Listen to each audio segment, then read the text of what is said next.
pamangkin mga kamangyan, and huwag kayong mag-alala kasi sasabihan naman namin kayo kapag meron na. Ala, grabe, sobrang pakto. Ayan, bali baby time pa lang muna kami mga kamangyan, and ayan, kung mapapansin ninyo, magkaparehas yung aming cellphone na para bang couple sila.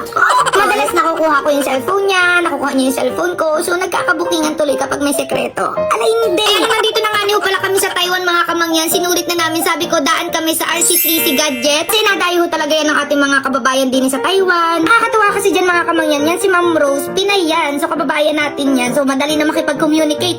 Dahil dyan, tatawad tayo ng malala. Alay, hindi. Ayun nga mga kamangyan, bali, pinaswap ko diyan yung aking iPhone 16 Pro Max, yan yung inagamit ko sa pagbablog. Sabi ko, kaysa bumili ng bago, ipaswap ko na lang, and nagulat ako kasi ang mura lang dinagdag ko. In-upgrade ko na siya from iPhone 16 Pro Max to iPhone 17 Pro Max. Tapos ibang kulay, parang nga hindi kami magkalituhan ng aking asawa. Wow, dapat ang mura talaga ng mga gadget nila dyan, mapa-brand new, second hand, kahit mga influencer, inadayo din sila. Siyempre, tayo lang din magsusuportahan dito mga Pinoy. And kaya rin pala sila inadayo ng mga kababayan natin dito sa Taiwan mga kamangyan, kasi pwede sa kanila yung installment, basta magpasa lang kayo ng mga requirements na inahingi nila, gayaan. Tapos ang isa pang nagustuhan ko dyan, once na bumili kayo or magpa-swap or kung ano man, ang daming freebies. Tapos ayan pa, may pa-bonus pa, mag-iikot-ikot kayo dyan sa Sana House and Blood. Alam wala, no? So kapag mapunta kayo ng Taiwan mga kamangyan, and kailangan yung bumili ng pangpasalubong ng mga gadgets or gusto nyo magpa-swap, nako, ay puntahan nyo na rin ho aring RC3C Gadgets. Say for the go!